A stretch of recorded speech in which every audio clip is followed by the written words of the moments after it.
Hey, this is Danielle, and welcome to the earnings season kickoff. Can you hear me and see my screens? Excellent. Thank you very much. Do we have confirmation? Great. Thank you. All right. Well, thank you for joining me. So, today, what we're going to be talking about is going to be the importance of basically all the events that are going to be coming up really between this month and then the beginning of August as well still also has quite a bit of earnings reports. So going into earnings season, there's a couple really important things to keep in mind. Number one, the stock market moves as it relates to catalysts, and one of the main catalysts that we've had this year is inflation. Right? We've had inflation. That's been a pretty big issue. And one of the ways in which inflation is going to show up even more is going to be through earnings. Now, previously, when we were in the bull market, earnings used to be one of my favorite catalysts as far as looking for trending directional moves to the upside. That is because earnings was, basically corporations' opportunity and moment in time for them to come out and say, hey, guess what? We're doing amazing. Our sales are going higher. We're making all this money, blah, blah, blah, blah, blah. And so what we used to see is when earnings season would come about, which would typically be July, August. The October, November quarters has always historically been pretty weak, but usually the July, August quarters pretty strong. What we would historically see is we would historically see this strong move higher going into those reports as investors would say, hey, guess what? We have a reason to buy stocks because these companies are doing well. They're strong. They're making money. They're continuing to grow.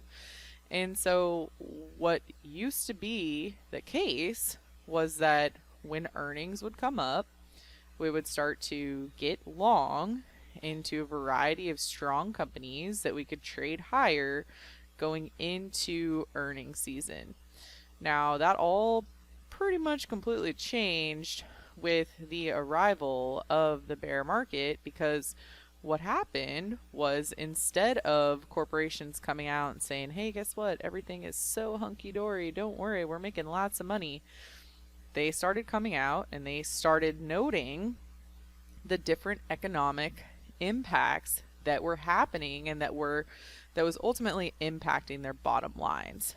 So what has occurred this year is we had an earnings season that started in January. That was really kind of the final kick in the can of the bull market right there. We'll talk about that move in a minute. Then we had another one came April and May. And now at this juncture, we are, 7 months into the downtrend, and we are upon another earnings season. So if you look at, the last two quarters in which we saw a large amount of companies reporting earnings, and then you see the impact that it had on the indexes, that's why it's important to pay attention to what companies are reporting when. Because even if you have, absolutely zero interest in trading an earnings report, it's still really important as a trader to have in mind, when these major catalysts are occurring, because they cause some pretty big market moves. Now, me personally, going into this quarter, I do have a bearish slant on this. This is for a variety of reasons. Number one, we're in a downtrend. We're in a bear market. So just from the sheer standpoint of sticking with the trend, there's that, okay? But the primary reason why I am pretty bearish this quarter in particular is because of all of the impacts that we had, you really have to think about the macro impacts that occurred over the course of the last quarter. What are events that happened that could have possibly impacted the bottom line of American corporations? So when you look at those impacts and you say, okay, well, let's just think back over the last 90 days. One of the major impacts that occurred was the price of crude. We had, record high gas prices. We had, starting off from April going into June at least. I mean, gas prices just continued to go higher and higher and higher. Yes, they have come down recently, just in the last, 2-3 weeks. But if you think about it over the span of the entire quarter, that is absolutely an impact that we're going to see through earnings. Now, there's a pretty wide variety of companies that have to deal with transportation costs, right? So if you think about, okay, well, what kind of companies could possibly be impacted like that? I mean, definitely anything in the transportation sector. So here's the transportation sector. Transportation sector has pretty much been going lower since last November, and it's in a downtrend, right? So, I mean, that's one major area. Then you think about consumer discretionary. Consumer discretionary is going to encompass really anything you'd buy that you don't really need. And a lot of those things are going to be physical products. And a lot of those physical products need to be shipped. And those shipping costs are therefore higher. So when you look at that and you say, okay, well, do we think that's going to have a big impact on consumer discretionary? Well, yeah, I mean, I'm expecting it to. So, those are just some brief, macro examples as far as, what could potentially impact this quarter's earnings season. Then you have the dollar. The strong dollar is definitely going to impact corporations, and it was in fact Microsoft that already came out a couple weeks ago and said, hey, you know what, we have to lower our earnings estimates and revise those to the downside, to account for the strong dollar. Dollar keeps going up, it's going to negatively impact tech companies. Then you have the semiconductors. Semiconductors, another pretty key and pivotal area. The semiconductors have been in a downtrend since, well, I wouldn't say November. They topped out in November, but they finally broke in January. Semiconductors have a variety of issues between, a lot of them being produced in China and the issues that they have had due to COVID, plus the high transportation costs, plus the semiconductor shortage. So semiconductors as a whole are a little bit weighed down right here as well. And the semiconductors are going to make up a pretty decent, portion of the NASDAQ. So when you're looking at the NASDAQ and you're saying, okay, well, semiconductors kind of have a lead weight on the bottom of them there. Is that going to potentially hurt the NASDAQ or help the NASDAQ? Well, it's probably not going to be helping the NASDAQ, because if you look at the NASDAQ top 100 stocks, and if you focus on, what are the top 100 stocks in the NASDAQ right now? Because see, those are the ones that are going to be moving the NASDAQ the most. Okay? And if you say, all right, well, which companies on this list are going to be negatively impacted either due to semiconductor shortage or the rising dollar or transportation or oil costs or any of the things I just listed? Well, you go down the list and it's like, well, a pretty good portion of them. Then you have some Chinese stocks here in the NASDAQ. China got pretty hit today. There was some more news out of the Chinese government and all the different rules they're trying to place on their Chinese internet stocks, and that has just continued to hamper. That has just continued to hamper the Chinese internet stocks. And today they took a nice turn for the worse, and some of those stocks are actually in the Nasdaq. So you've got JD. Somebody was asking me just a little bit earlier if this was at a good spot to buy. I can't deny that the technical pattern looks pretty good to the upside if it can hold here, but I just have a really hard time trying to buy anything that looks like has a trend like that. So when you look at all of that and you say, okay, so I can see that you're a little bit bearish. Is there anything that would change your mind, Danielle? And there is a great question. Do you look at analyst revisions? Now, one major impact that is already starting to occur is we're seeing analysts revise their estimates, and we're seeing analysts upgrade and downgrade stocks, mostly all downgrade. I do think that one potential positive little shining star in this earnings season is that if sentiment is bad enough, if people are like, well, inflation's bad and this is bad and all these other things are bad, and if analysts start revising those estimates prior to earnings and they lower expectations, that's kind of like the one chance that the market has to actually then beat those expectations, because the market really works on expectations. And Microsoft, like I noted, this was a company that came out and already said, hey, guess what? We're not going to make as much money as we thought. So because those expectations were lowered, it's possible that the expectations are low enough that they actually do well. So yes, that is an important factor. But when you talk about all this and the macro trends and it's like, oh, it's so much to follow, what do you do?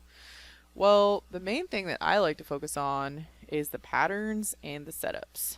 So this is my tool. It's called the Earnings Hot Zone. Basically what it does is it just puts into numbers what I have always done manually.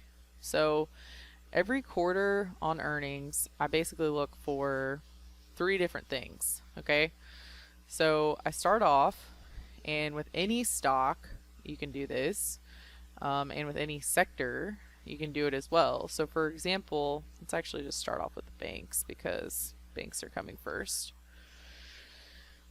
So at the beginning of earnings season, the banks always kick it off, and then usually Netflix is next, and then Tesla after that.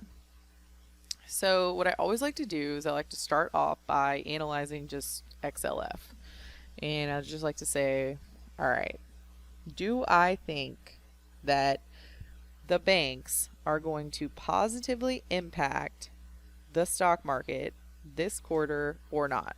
And it is always important to note that even though, I do have my opinion, obviously, I am 100% willing to say I'm wrong, okay? Like, I do think that the banks are going to trade lower, but if they end up trading higher, that is going to change my overall focus, because banks are critically important to the way that earnings season starts off, all right? Right now, what you can see is that the banks, they're in a downtrend. Topped out at the beginning of the year. Every time they tried to rally, they haven't been able to make it through.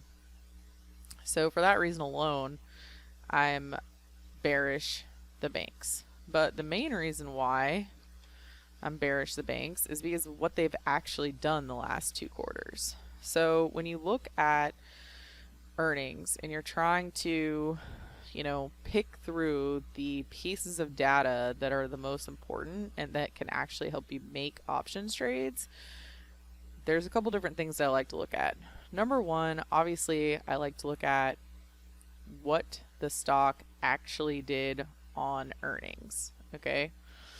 So in this example with JP Morgan Chase, last quarter, It gapped down overnight 3.5%, which was about $4.6, $4.60. Quarter before that, gapped down negative 4.4%, which was about $7.50. Now, the reason why those two numbers were impactful is because if you look at JP Morgan, the previous 6 quarters, it didn't move like that. You know, it had 1% moves, 1.5% moves, 2.6, 0.5%. So what this tells you is that when the bear market started, JP Morgan had not just worse earnings, but also a significantly worse reaction to those earnings in the context of the bear market. So when you look at and you see, okay, well, what was happening going into JP Morgan earnings? JP Morgan earnings was on, January 14th? So if you look at how it was trading just prior to earnings, look at that. So if you go all the way back in time to January 13th, before we knew there was going to be this crazy market this year, and you said, hey, JP Morgan, I mean, you know, they've traded lower, but we're right near all-time highs. Banks are strong, yada, yada. Then what ends up happening is their earnings come out, and it breaks the trend. Okay? Completely broke the trend. If you go back and if you look at what ended up happening on the S&P overall, and if you go back to January 14th, which was right here, that was literally like the last day before everything fell apart.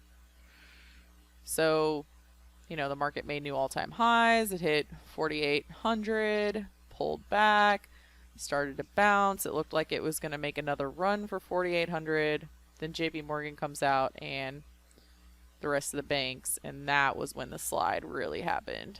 Then it happened again last quarter. In April, see, their next report was, let's go back and check that out. Next report was on the 13th. So it wasn't the exact day that time, but we had been falling. We were holding support. It made a little bit of a try. I think this was Netflix earnings, and then it just rolled over and died again. Let's actually look at Netflix. I was going to look at that one next. So Netflix is another one that's had a very critical impact on the stock market because, you know, banks, it's one thing.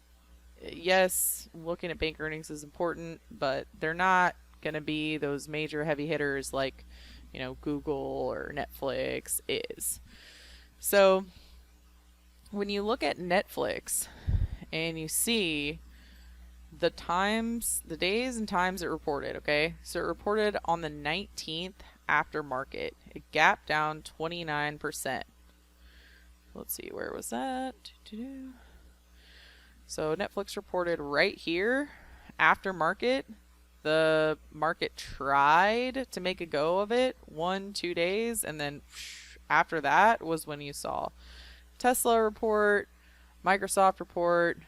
I think the Tesla move last quarter especially was pretty critical because it gapped up substantially and then it just rolled over and died. So the moral of the story here is that earnings as a whole has a pretty big impact on the market, and what ends up happening with earnings is going to move the market one direction or another. So the question here is, all right, well, if we think it's going to move, where do we focus? Well, that's where I start getting into some scans because I like to look for a variety of setups. There's a couple different ways you can do it, and I can just go back and use Tesla last quarter as an example. But basically what I like to do is I like to start a couple weeks in advance, and I like to look for companies that are statistically backed. And What that means is that they have an actual pattern going into earnings. Now, companies will usually have a pattern going into earnings if they're a higher beta stock, if they're a little bit more talked about, if they're common in the media, if they're popular. The reason for this is because it's just kind of a bandwagon thing. It's like, oh, Tesla earnings is coming up. You're gonna buy it before the report, that kind of thing. So if it's some random unknown company that's not highly traded, low volume, illiquid, that kind of thing, the setup is not usually going to work. What you really need are the tickers that are highly traded in the options market. And the more hyped up, the better. Especially as it relates to anything that was a recent IPO in the past couple years, anything that's like heavily retail traded, those are the ones that usually are going to make bigger moves. Now, like I was saying, I did all of this ever before I had the indicator, so you don't need the indicator, but I do find it helpful just for visual. But I mean, before I had it, I just did it all manually. So what you want to do is you want to pick out your stock, and then you want to look for your time frame prior to earnings. So if we have just a regular chart, I can even just go to a regular chart here. So this is the way I used to do it. So all you have to do is turn on your little earnings bubble right here. And I think that's in, just do style, I think it's in here. Style, settings, and then if you go to equities, and then you can see right here the show corporate actions. Check that little box and then your earnings dates will come up. So basically what you want to do is you want to start by looking at a ticker and trying to identify if there is an actual pattern going into earnings. So you can just kind of highlight it just like this, and you just manually look at it and say, okay, is this a ticker that normally goes higher, goes sideways, or goes lower going into earnings? And specifically what's important is to look at the way that those patterns have changed over the course of the last 6 months. Now, Tesla is one that I really like to look at, but right now, especially, there's a lot of really hot ARK stocks that are on the docket, and I'm going to show you that these are my favorite ones that I'm looking at this quarter. So for example, if you take into account the last year, because that's really when things have started changing pretty substantially, and you say, okay, I want to look for stocks that are highly traded, have high volume, they have enough options activity, and I want to find some that I think are trending, going either direction, going into earnings, higher or lower. And I want to find ones that are likely going to move because either A, investors are talking about them and thinking they're going to do well on earnings and therefore it's going to trade higher, or B, investors are looking at them and saying, oh dear God, if this falls again, I'm not going to be able to take it, so I'm going to close out this stock before the earnings date. Now, between those two options, one of them being things are great, let's buy it before earnings, or things are not looking good here, I want to bail on this before it falls another 10%. Which one do you think is more likely in this current situation that we're in?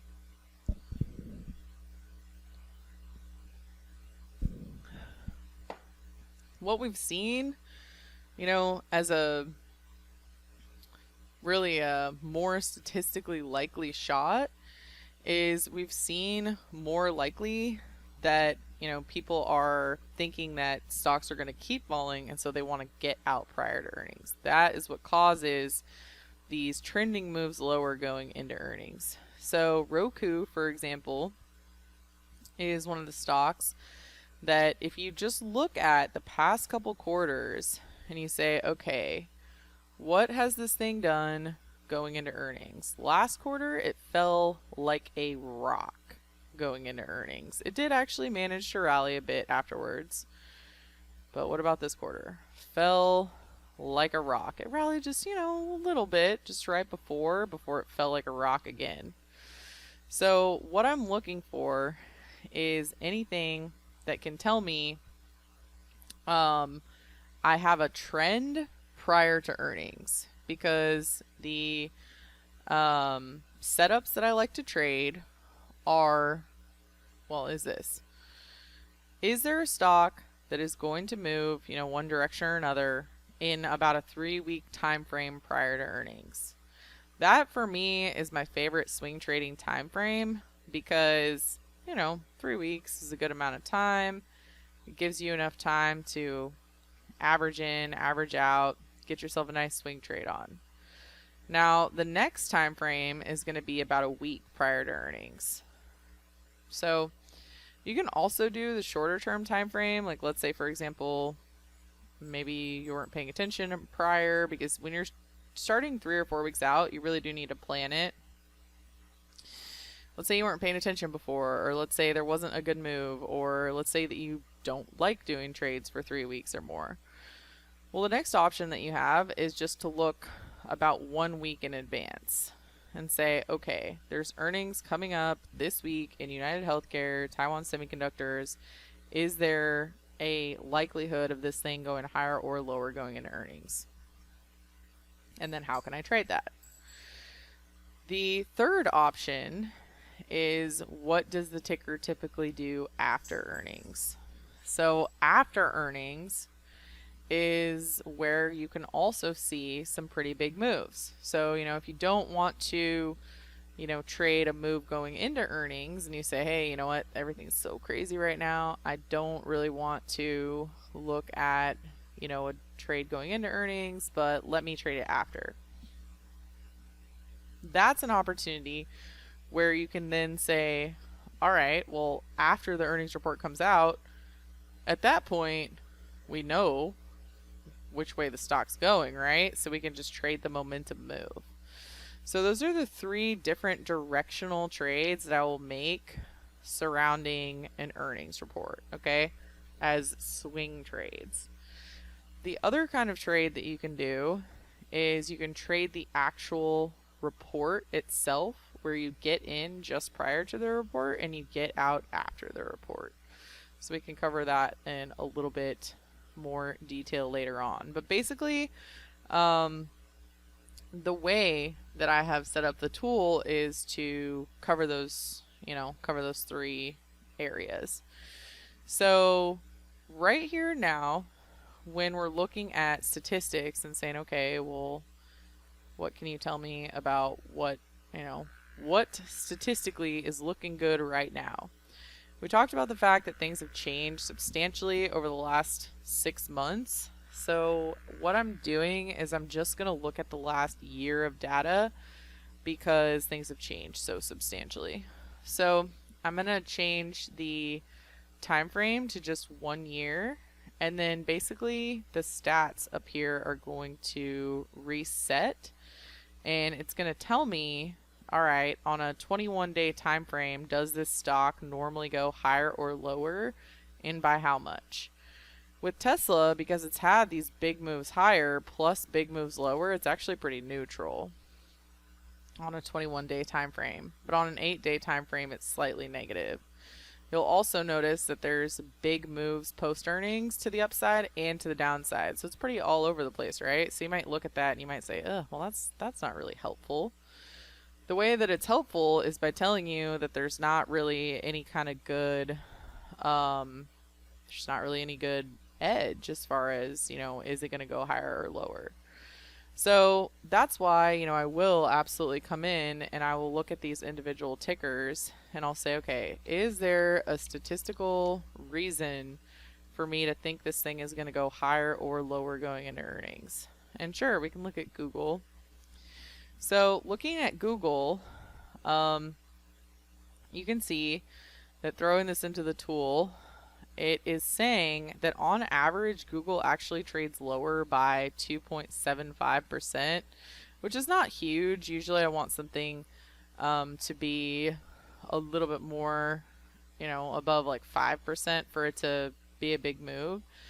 But if you look at the last 2 quarters, do you see how traded lower and traded lower? So what that means is that after everything changed in January, the trend has been lower going into earnings.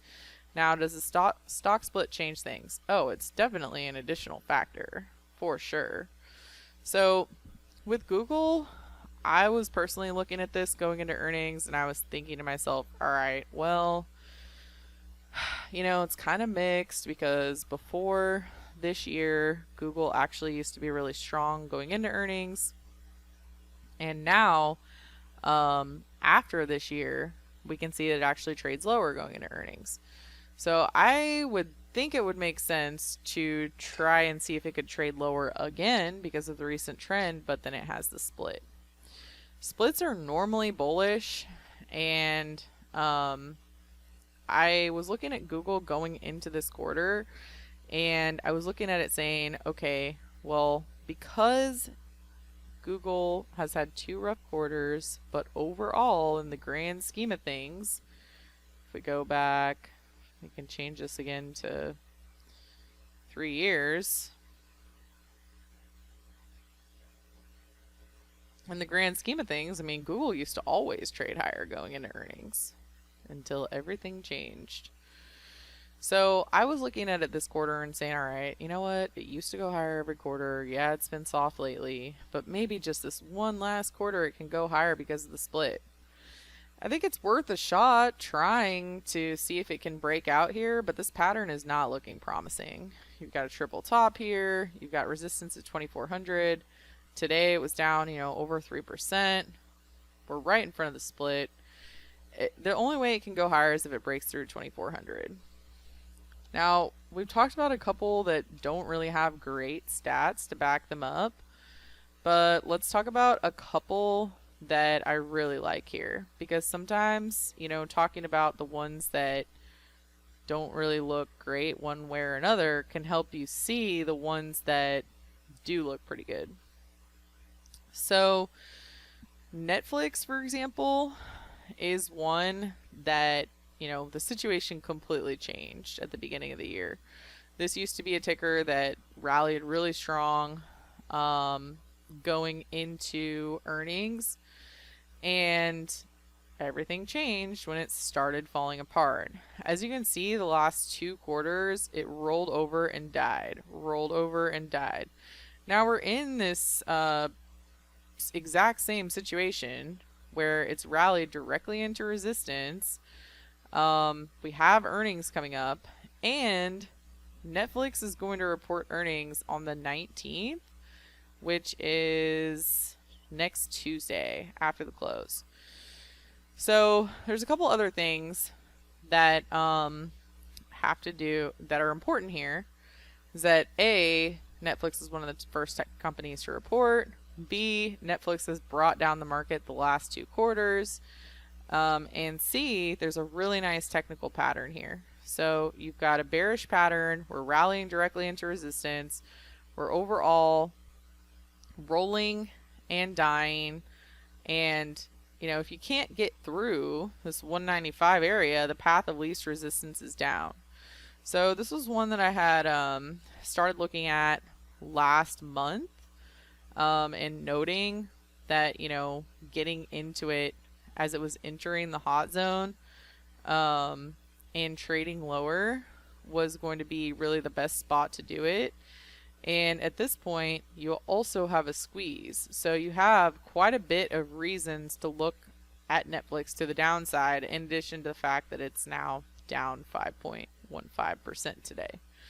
So I really like that one, but I wanted to show you how I come up with some other ones. So this is a scan that I like to use, and I can go ahead and share the scan with you.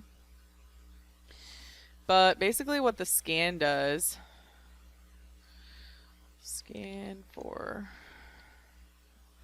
hot zone entry.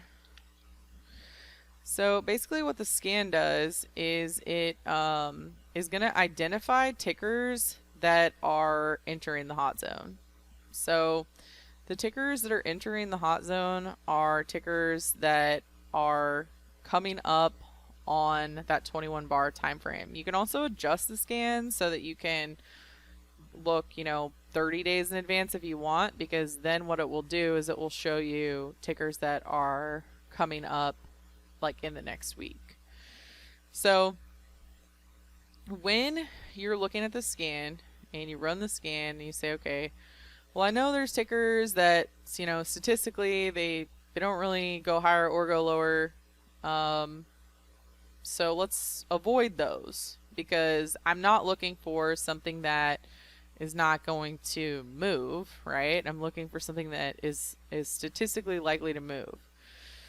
So in this case, anything that's up here, these are all going to be pretty neutral.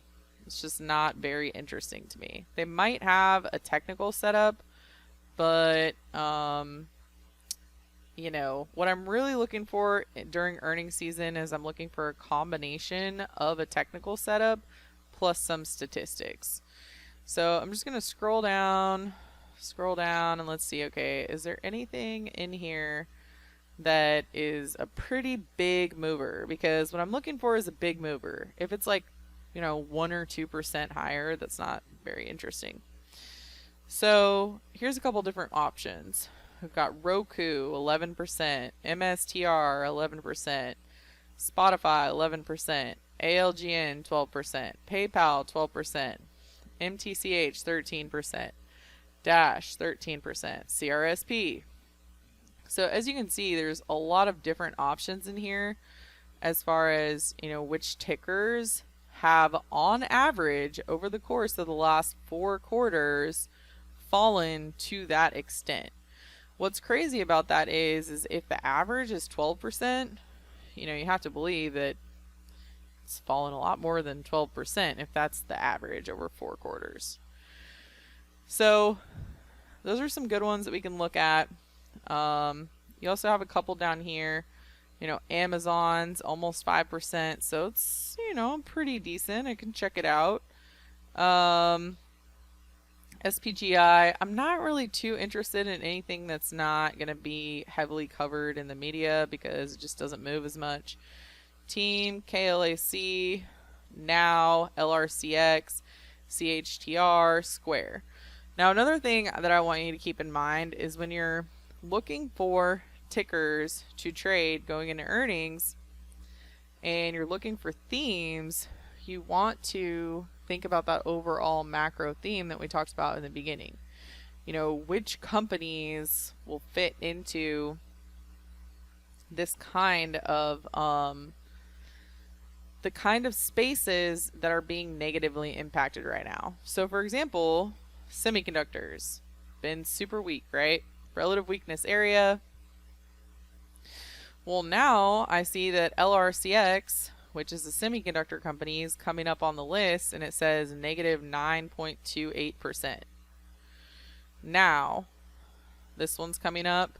The cloud has also been really weak. So if you can find an area that's weak plus an actual ticker that's weak as well, that's just going to give you, more strength in your argument. We also talked about China, how China is weak. Okay, well, you have Alibaba coming up on your list, and that on average is saying it's falling like 7.34%. Then you have, let's see, Team, another cloud company. So basically what you want to do is just try to overlap those ideas that you have with some stats. And then that's when you can kind of get into, all right, well, let's go ahead and look up some trades. So what you want to do is you want to go over to your charts, and if you don't have the hot zone, like I said, that's fine. Just look at the normal naked charts and just look at your setup and say, okay, well, we have earnings coming up, and is this something that, knowing it normally falls 7% going into earnings, is there a spot prior to earnings that I could come in here and I could get short, because on average it normally falls going into earnings? So today obviously is down, almost 10%. So day late here on this. But you see what I mean, right? Because it rallied directly up into resistance just prior to earnings and started falling like a rock. So that is definitely one that fits exactly what I was trying to explain and the type of setup that I'm looking for. Now, LRCX, this is another one saying on average it falls 9% going into earnings. You can see last quarter fell like a rock, last quarter fell like a rock, quarter before that fell, not very rock-like, but it fell. Now, this quarter, you are actually, you already saw it entering the hot zone back here on the 24th, and it already fell like a rock. So at this point, you have earnings coming up on the 27th, but half of the move has already been had. It says it normally falls about $38. We've fallen from $4.57 to $3.75, so it's actually fallen even more than normal. So that's another good example of, looking at one industry and saying, okay, can I focus on a weak industry? And then can I also add a little bit of a pattern in here? Then we have ServiceNow. I like this one because this one is still at a spot that we could actually get in, because do you see how it has rallied right up into a key zone of resistance? Whenever you're looking for a pattern going into earnings, it's always 5,000,000% going to be better if you can get in on a rally to resistance. So, for example, last quarter, you see how it rallied, and you see these moving averages and that price resistance there? That happened right around the time frame where it's about, 3 weeks prior to earnings. Then you have the quarter before that. You have a rally going up into this key price resistance zone, and then it just kind of like fell like a rock. So now, same thing. It's rallying right up into resistance. Do you think it can keep going and maintain that same pattern? That is exactly, what I'm looking for and what I'm focusing on right here now. So I'm basically looking for, those combination of factors. Like, is it in a weak area? Is there a trend going into earnings? Is that trend higher or lower? And then, is there a good spot that I could get in? So here's another one that's coming up on the scan. With this one, I mean, it made a nice little effort at a rally here. It's trying. It rallied to the 21 EMA. So it's not a terrible spot to get in. I would like a little bit of a stronger rally, but it's still pretty decent. The only thing I'll say about this one is it actually did trade higher on earnings. So from what I've seen, your odds are going to be better if you pick ones that end up, like more frequently tank on earnings, just because it makes the sentiment even stronger and even weaker. Because what happens is people are afraid. They look at what happened the last quarter on earnings and they say, oh man, I don't want to be involved if that happens again. So this is my mastery watch list. I just worked on updating the whole thing today. And here's, some different screenshots that I took basically after I did this whole process. And the ones that I was coming up with were ROKU, MSTR, Spotify, ALGN, PayPal, Match, Dash. And then I went ahead and highlighted some of them here as well. So we can definitely talk about ROKU, because I do think ROKU is a great setup right now. One of the main reasons why I like it right now is because it has a squeeze, it has a lot of key resistance, it statistically demonstrates that, over the last year, it's fallen almost 11% on earnings or before earnings in the 21 bar time frame. And then over 2 years, it's fallen almost 5%. So it's like, well, those are pretty good averages. Next one that I want to talk about is PayPal. PayPal over the last year has fallen about 12% in the 21 bar time frame. And over the last 2 years, it's fallen about 5%. So PayPal isn't in the perfect spot just today, but the way that you want to look for these setups is you want to start stalking them like 2 or 3 weeks in advance, and then you want to identify entry points for when they actually rally, because you don't want to be coming in here and shorting the lows. Please don't do that. You want to come in when it rallies and try to trade it lower. So PayPal is definitely one that came up on my list. I added this one to my watch list for the Mastery members. DoorDash is another one that came up. So on a 1-year average, it's down like 13% in that time frame, and on a 2-year average, it's down like 15% in that time frame. So these were 3 that I picked out, and I can go ahead and go through the live charts right here. Let's see. What are the 4 horizontal lines on the far right-hand side? These ones. So what those are here, and I can clear this out of here. So these are a code that Eric came up with. This is the IV 1 standard deviation move. What that means is based on the implied volatility of the option, where are the market makers pricing this stock to be by earnings? So just based on the IV.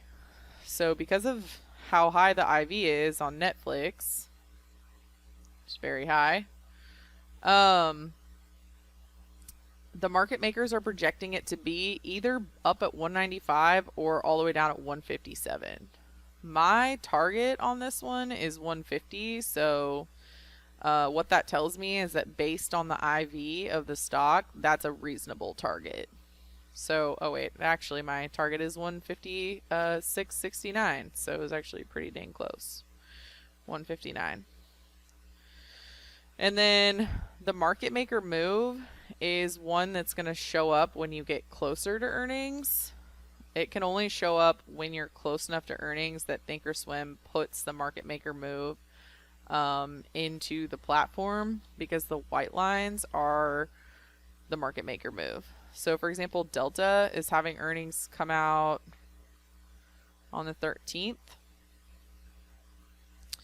And the market maker move is $1.73. So what the lines are showing is that the market makers are projecting it will move $1.73 in either direction, which would be up to 31 or down to 27.5.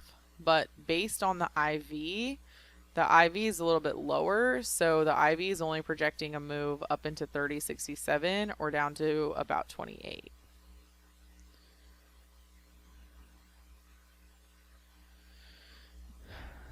So let's see. Twitter woes should benefit and direct ad dollars to Google, Meta. Yeah, that's a good point. Yeah. So I thought that I had a... I know that I have the columns on a document, and I should have grabbed them before I started, but I can find it for you at the end, which is going to be in the next 10 minutes or so, and I'll be happy to share that as well, because I know I have it somewhere, but it'll just take me a minute and I will lose my flow. Square has crossover management from Twitter and therefore continue to El Stinko. TOS scanner keeps failing. Yeah, so if you want to open that, all you do is just do setup, open shared item, and then you just want to paste that, preview, and then you just import it. And then that should open. And then what you have to do is you have to add that column.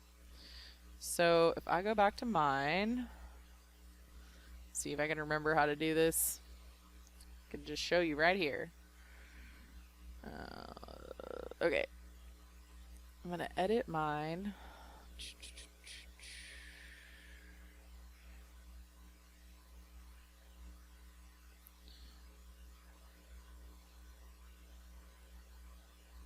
You don't have to do this part because you wouldn't have that part. So what you would do for yours to add the custom column is you would go right over here. You just have to hit scan so it'll populate. And just click on customize. And then what you have to do is you have to find one of the custom columns that you can actually adjust. I think I used all of mine because, well, I have a lot of columns. So all you want to do is you click on one of these that has a little script here. And if you type in custom, you should have some blank ones. Like I said, I used all mine. So if you click on the script, this little box will pop up. And then all you do is you just copy and paste the exact script that I'm going to copy and paste to you. And then you just hit OK, and you have to label it. Column name, you can label it like the hot zone or danger zone or whatever. Thank you, Lorna. Lorna has a thing there. So I do have a document somewhere that I can find, but until then, ooh, that's kind of messy. It's probably not helpful. Yeah, that's not helpful. I'll find you the document in like 10 minutes, okay? Okay, so anyways, after you go through all that and you identify some tickers, which I've identified as ROKU, PayPal, Dash, what you want to do is you want to look at your support and resistance zones, okay? So for example, you can just start off with whatever kind of support and resistance methods you use. I like to use Fibonacci. I also like to use moving averages, but you can also just eyeball it for, you know, price support or resistance and overlap those with some key psychological values. So for example, ROKU came up on our thing. We can see that ROKU has a pretty good shot of trading lower.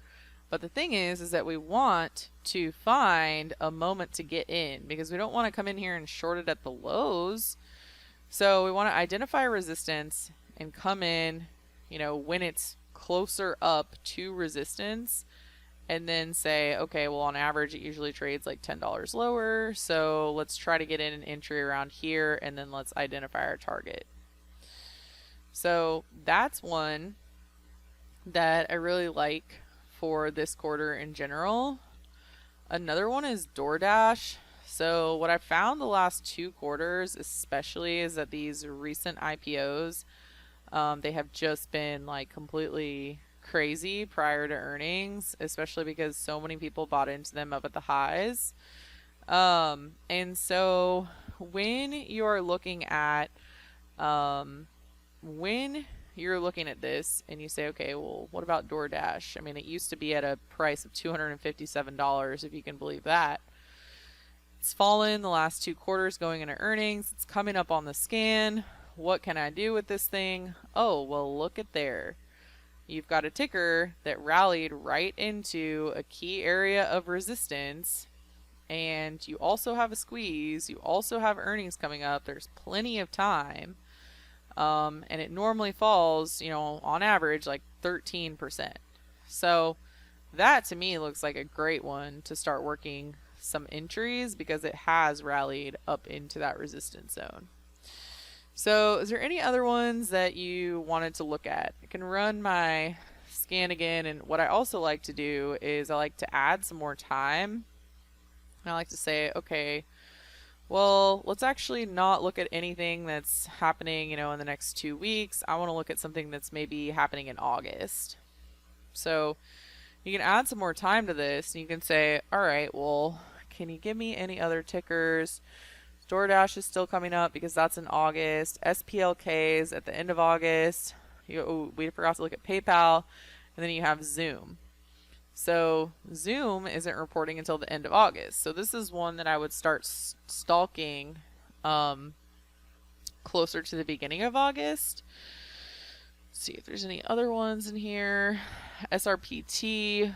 Ooh, Snowflake. That looks like a good one. We already talked about snow. We have PANW. We have Disney. We have SRPT. So basically what I do is I try to start a couple weeks in advance, and I like to do this on my watch list that I make in the mastery. And so what I do is I just come in here and I say, okay, well, I'm going to start running the scans a couple weeks in advance because you have to know prior to it entering that danger zone, or I used to call it the hot zone because we used to trade higher. I've been calling it a little bit more the danger zone more lately because, well, everything's been trading lower, so we're entering the danger zone.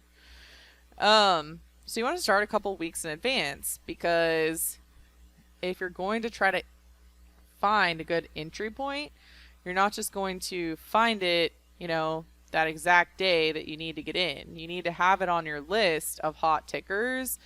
And then when you have a day in the market where the market rallies, that's how you can get in. So usually what I do is on my mastery watch list is I post, which tickers are coming up on earnings, which tickers are going to be entering the hot zone, what are just like a couple of my hot zone picks. And then I also get into like sector overview and the Phoenix Finder and all that other stuff, which we didn't even have time to get into today. So you want to start a couple weeks in advance doing all of that research so that when the tickers actually, start triggering, you can go ahead and get in. So one of the ones right now that I'm already in is going to be Shopify. This one had a split and kind of just fell like a rock. It did rally in the past few days, but now it's trading lower. So I do like that one. PayPal is another one that historically falls going into earnings, and I think this one's actually going to make a new low. Next, let's see if there are some that are going to be coming up later on, like in August. So, for example, the cybersecurity stocks like CrowdStrike have been pretty they've been pretty weak as of late. In the last couple quarters, they've fallen pretty hard. So those are ones that I'm looking for entries on because they're not going to be reporting until later on in August. Then there's a question. Some people will buy at the money straddles before earnings, expecting the IV options to increase, but you're fighting the time decay. Yeah, so the other trade that I didn't get to get into a whole lot here is actually going to be the opposite of that. I never buy straddles. For me, I'm directional in nature, and I'm either going to pick the upside or the downside, and then I'm going to try to buy the calls or the puts. And I'm going to see if I can get that to trade, in my direction. But I will actually sell the straddles on earnings. So one common trade that I will do when an actual earnings report comes out, particularly if it's on Thursday going into Friday, is I will actually sell those straddles. And the reason for that is because the implied volatility absolutely, increases going into earnings. The banks, it's not as exciting as something like, Netflix. Like if you look at this graph right here, this is the implied volatility over the course of the quarter. The implied volatility is at the peak pretty much right before earnings. So for different tickers that have really high implied volatility, a really quick earnings trade you can do is just come in, and before the report you can sell the at the money calls and puts, and that is actually where you can try to trade the IV crush. But I never actually buy the at the money straddle prior. Where can we find the script again? So I said that I was going to get that for you right here and now at the end of the session. because I know I have a document somewhere, and it would be easier for you to find if I can give you the document. So let me go ahead and look for that document, and let me know if you have any questions or tickers that you want me to look at as we are nearing the end of our journey. So let's see. The custom columns are pretty nifty.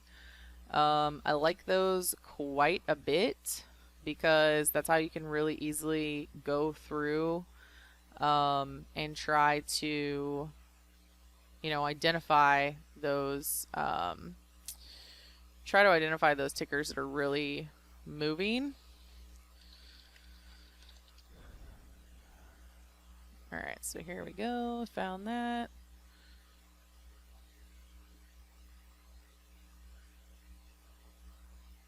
And let me go ahead and share that with you.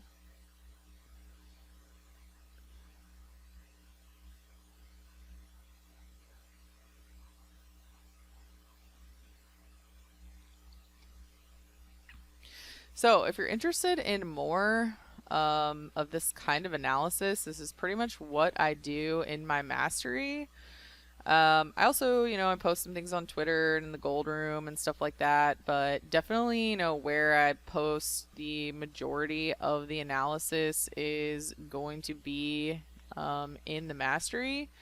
So for this month in particular, we're going to be doing a bunch of different breakout sessions as well. I'm going to be having a live trading session tomorrow where I'm going to be looking at a lot of these tickers, probably going to put on some trades. I never know exactly what's going to happen based on, what the market's doing and all that stuff. But I do have a live session in my mastery tomorrow for those of you who are already in there. And then for anyone else who is interested in joining, we're actually having a $47 trial this month, which you can find right here, where basically you get access to all of that, analysis and research, and then you don't have to do it yourself. So here is the list of here's going to be the list of the custom columns for you to go with the scan. So I'm going to go ahead and post this, which is right here. Check out this document to add the custom columns to your hot zone scan. So the reason why I can't share the columns directly is because Thinkorswim just doesn't work like that. So unfortunately, you do have to add them yourself. It does not share it, it just doesn't share the whole thing. So sorry about that. But can you please show one more time the scanner? Yes. I can show you that.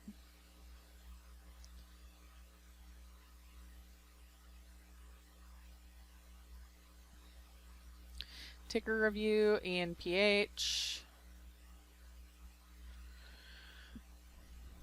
So ENPH is kind of a weird one, I have to admit. And so Sam was talking to me about this one because he was like, Danielle, look at this. This is such a nice bullish setup. And I threw it in here, and I was looking at it, and I completely agreed with him that the setup looked great. He was talking about it back in here when it had this daily squeeze. And the one thing I didn't really like about it is just that it didn't line up with the it did not line up with the actual stats.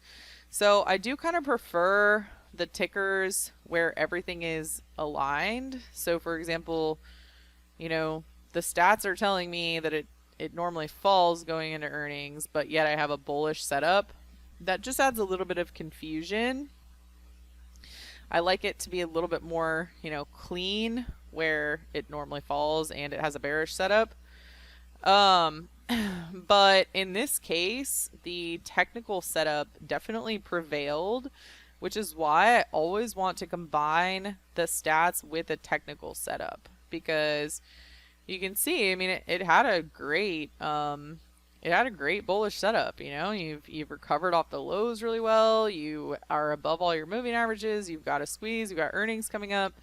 So I would say that this one is a little bit more of an example of maybe one that and I can go back and the reason why I keep changing the data is because when you're looking at something that, you know, previously before the bear market hit was just on fire prior to earnings, you are going to have some of these tickers where you say, okay, well, you know, the last 2 quarters it rolled over and died prior to earnings, but before that, I mean, this thing was on fire going into earnings.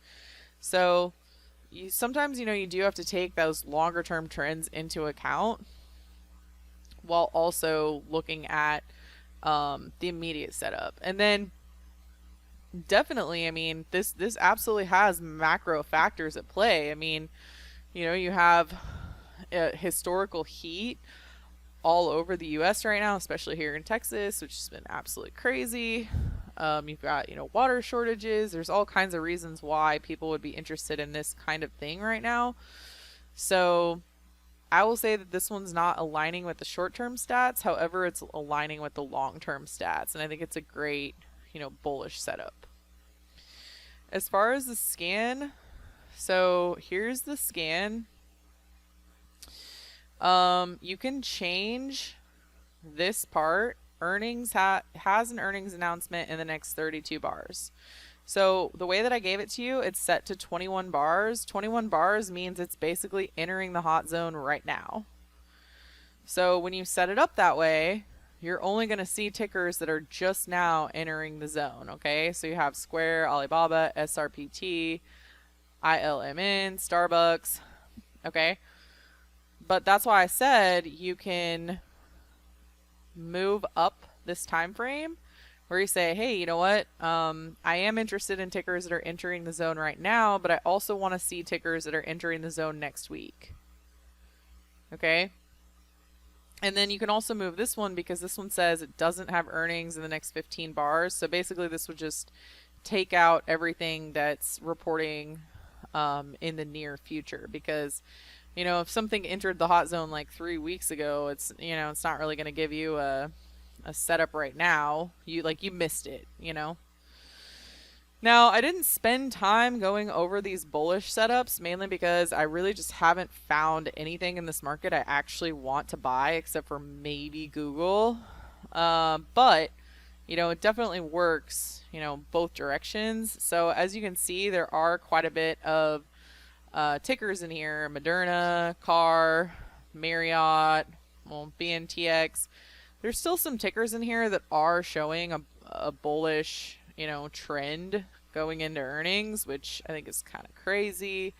I personally don't like to go against the overall, you know, trend of the market. If the trend of the market is lower and you're trying to find like 3 tickers that maybe will go higher, it's like, you know, you're just swimming upstream. So when you look at Marriott, for example, yeah, I mean, it did rally the past couple quarters going into earnings, and it is coming up on the zone that it could maybe rally, and it is down on lows. And sure, you know, you could buy it, but if the whole market falls, is it going to take Marriott with it? It will, because Marriott's not like some sort of amazing, you know, honey badger type of stock. Then you have something like Moderna. I mean, this thing is showing you that the stats are really strong, but you also have to keep in mind, you know, what was happening throughout here for Moderna. And that's why this is one that I would cut down the data and I'd say, you know what? I don't want to look at the last 3 years. I want to know, you know, the last year, what has happened. And over the last year, you've seen Moderna trade from, you know, 497 down to 175 now. Danielle, thank you for spending this extra time with us. Yes, absolutely. And then does that answer your question about the scanner? So basically you just scan, and then what you have to do is use that document to add the custom columns, because these columns don't come over, which is going to be what the earnings date is and then the percent move. And then if you, you know, add more time, You can find ones that are coming, later on. The LRCX chart you reviewed, trading nearest 3 ATRs, is a setup would you pass on for now and see what happens? Yeah, so anything that's super extended one direction or another, I definitely would wait, because what I would prefer to do is, well, first of all, if you're looking at it right here and you can see that it's already been in the hot zone for a week and a half, then what that tells me is that this is one that I would have wanted to get into when it got into the hot zone. So you can see that it worked. It's just, now it's just a little bit late. So for this one, since I'm just seeing it right here today, I would say, you know what? I missed the entry on that one. I could try to do a short-term fall into earnings for just the 8-day move, because this is still saying that it will fall like 8 days in advance. But I would really try to get it on a little bit better of a rally. It's rallied decently, 378 up to the 8 EMA, but I still don't really like to short at the 8 EMA. I'd rather do it at the 21 or the 34. So unless it rallied, all the way up to 433 tomorrow, then I would probably just say I missed that one. And if I missed it for the pre-earnings move, then I would just either wait to trade it on earnings, or I would trade it post-earnings. Either one, or just, you just missed it. Let's see. So what's the question? What is the difference in the red versus yellow? The difference in the red versus yellow is, if it's yellow, it's just basically a neutral move. So these moves are less than 1%. So if it's giving you a stat and it's saying that on average it moves like 0.87%, it's just not statistically insignificant. You really want to find something that is like 4, 5, 6% move, because that shows you that it's, more statistically likely. So the yellow ones, I would just say there's nothing really too critical there. You really want to focus on the big movers. Yeah. Any comments on playing the post-earnings drift? Oh, absolutely. So as far as the post-earnings trade, right now I'm really just doing the pre-earnings trade and then actual earnings trades, and I'm going to have some bonus sessions in the Mastery this month where I teach those setups. Yeah, yellow is good for condors on the actual. Yeah, you're right. Absolutely. That's what's great about the stats. You can use them in so many different ways. But anyways, normally as I get into like the end of July, that is normally when I start to play the post earnings moves. It might come through a little bit sooner this month, just because of the way that the market is. But usually by the time it gets to FANG earnings week, which is the last week of July, that is normally when, if there's any kind of bullish momentum, it usually just kind of drops out. And that's where I try to trade the move lower, which is what I call the FANG over. This is like the hangover after FANG earnings, because, well, at least in the days of the bull market, when we would get these really strong moves going into earnings, usually what would happen is the momentum would just kind of fall out of the market after earnings. And so I would trade that. But now, especially with the way that the market's been, it's like, it's not even just a FANG over. It's like, all right, you get this big move and then it just dies. So I'm definitely looking for that this quarter, but it entirely depends on how these reports happen. Because even though I'm bearish and even though I'm looking for the macro situation to continue to be negative, if earnings comes out and it's awesome for some reason, then hey, I don't care. Like I'll trade that post earnings move. Like for example, one move I love to trade is like this kind of move right here, where you see how there was a really strong move, earnings, it gapped up and it just rallied. That's called a 2x move, and those are great for post earnings momentum movers, but we haven't seen one of those in a long time. So, I mean, I'll trade it if there's a massive gap up and momentum higher. I'm not I'm not too attached to the idea that it has to go lower, but one thing that I have absolutely been doing, especially the last 2 quarters, is like when Netflix falls 30%, like just shorting it, trading it lower. Where do you find the document showed with the custom columns? So I just posted it up in the presenters post area. It says, check out this document to add the custom columns to the hot zone scan. Would you sell a put spread far out of the money?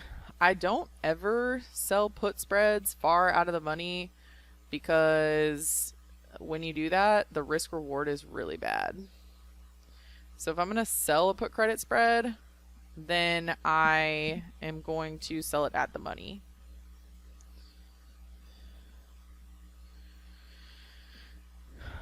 Please tell us how to get the hot zone tool. There should be a link to that somewhere. Do you know what the link to the hot zone tool is, Lorna? I think it should just be in the simplertrading.com/store. Oh, thank you. And then, yeah, the document. Yeah, so the document to the scan is up there. Yeah, and then, I mean, if you want to check out the trial of the mastery, like I said, that is going on right now. You can check that out. I think that's for a month.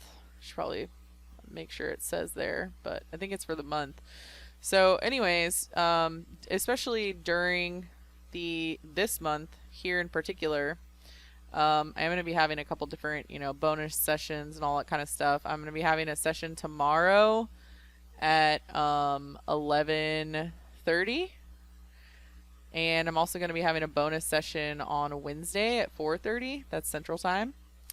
And then these are the regular sessions during market hours. Then I'm also going to be having another bonus session on the 20th at 4:30 as well to just kind of go through earnings season. So, I mean, definitely, there's quite a bit of analysis and stuff like that in the mastery. I went ahead and showed you kind of a little bit about the watch list. So if you want to learn more, you can definitely check that out.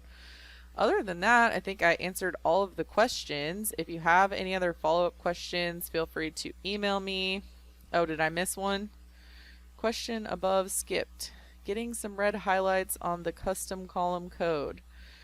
I'm not sure about that. You just have to copy it and paste it exactly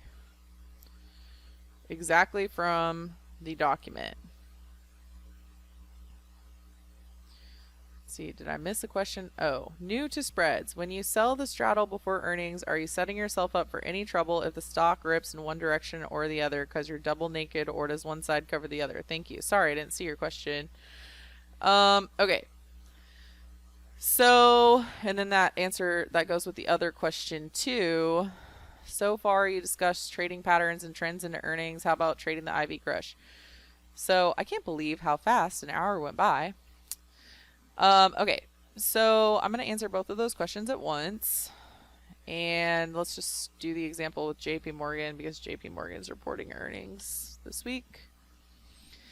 Okay, so first of all, if your goal with earnings trades is to make money on the IV crush, typically what I've found anyways, the way that I do it, is I sell the at the money iron condor. So, and here, I guess let's use Pepsi as an example because Pepsi reported after the close today. So, when you're trying to trade the IV crush, okay, on a ticker, basically what you're doing is you're saying, hey, you know what? The implied volatility has gone higher and it's gone higher and it's basically like right around its peak for the quarter because of earnings. Implied volatility in the options market is going to go up until you hit earnings, and then after earnings it's going to collapse. That's like one of the only knowns about earnings. Okay, so the way that you can take advantage of that is by selling calls and puts, or you can just stick to one side, like in the Pepsi example, for this kind of ticker, this ticker is like so neutral, you know, it's like up and then it's down. For something like that, I would just make it neutral, which means selling the calls and the puts.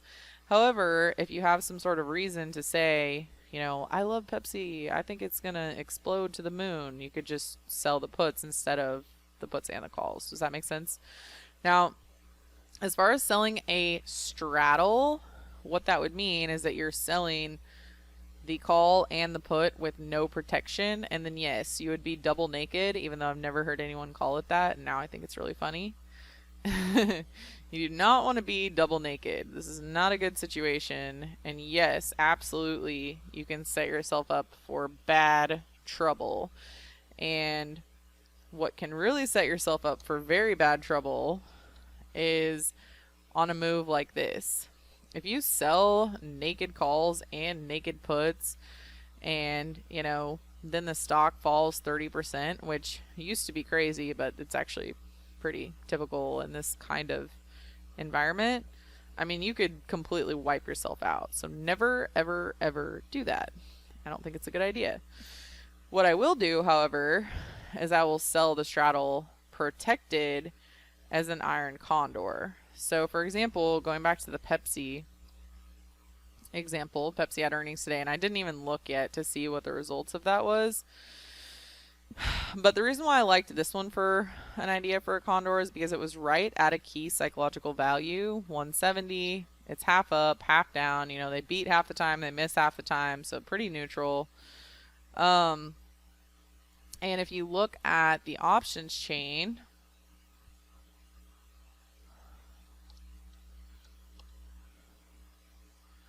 you can see that there's quite a bit of open interest at the 170 strike. So typically, if you're going to do that, it's better to do it with high open interest. Now, when you're looking at selling a straddle, what that would mean is that, let's say you sold the 170 for $2.99 and you sold the 170 here for $2.20 with no protection. That means you're taking in a credit of what, $5.20, and you better hope it doesn't move more than $5.20 in either direction.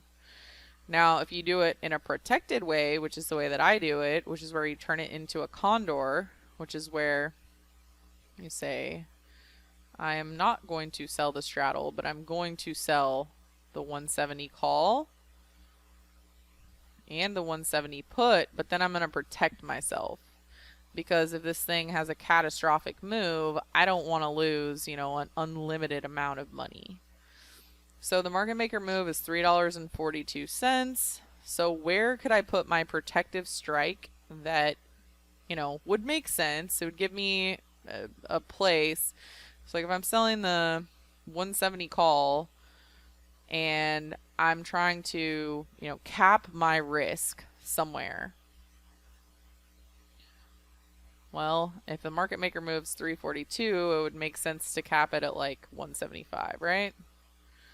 So then if you're selling the 170 put and you do the same thing where you cap your risk $5 away, that is going to be at 165. So now what happened is instead of selling a naked straddle where you're taking in $5.20, and you better, you know, pray to your gods that it doesn't move more than $5.20, because if it moves $20, you're going to be in a world of pain. Instead, you protect yourself and you only get $3.43, but there's absolutely no possible way that you can lose more than $157 a contract, because you have protected yourself with the strikes that you have purchased. So I personally much prefer a world in which I can protect myself, not give myself unlimited risk with the condors. That makes sense? Double naked, only good on date night. So funny. How far in advance do you put the condor on? I usually do it within 30 minutes before the report. So if I usually put on all of my earnings trades like at the close. So let's see, where is my watch list?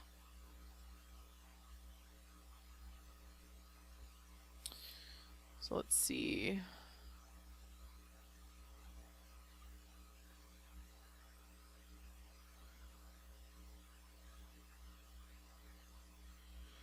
So looks like I had that one on the wrong day. It was actually on Monday.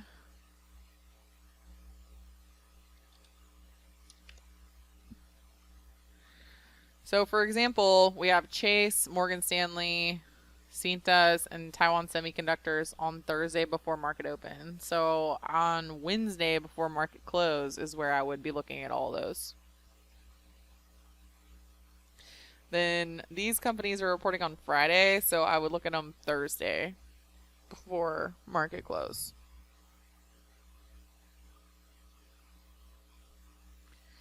Typically, how long post earnings do you try to capture? A few days or more like weeks? Do you typically use fries, spreads, or puts or calls? I pretty much always use flies and spreads, especially because of the volatility in the market. Before, when the VIX was substantially lower, I used puts and calls a lot more often, but with the volatility, spreads and flies are not only going to be cheaper, but your risk reward is better anyway. So that's typically what I do. And then as far as like how long do I stay in the trade? I mean, I don't usually put on trades based on usually 3 weeks is the max, but it's not like if the trade comes through in 2 days, then it came through, right? So I usually do everything based on target. So for example, on Netflix, I want to target really between 160 and 150. So, if tomorrow this thing collapses, then I'm at the target. Sometimes it, meanders for 3 weeks and you either have to roll it out or it finally will come through. I usually try to give myself like 3 weeks of time, but if it comes through sooner, then that's okay with me.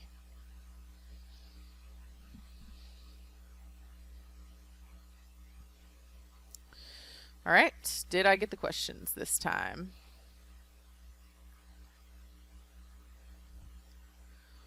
Everything? Excellent. All right. Great. Well, if you have any more questions, let me know. You can also send me a message on Twitter. That's usually a pretty good spot where I am pretty responsive. You got to watch out for the fakers though, because there's some fake Danielles. So this one is my real profile. It's just trader and then my name, Danielle.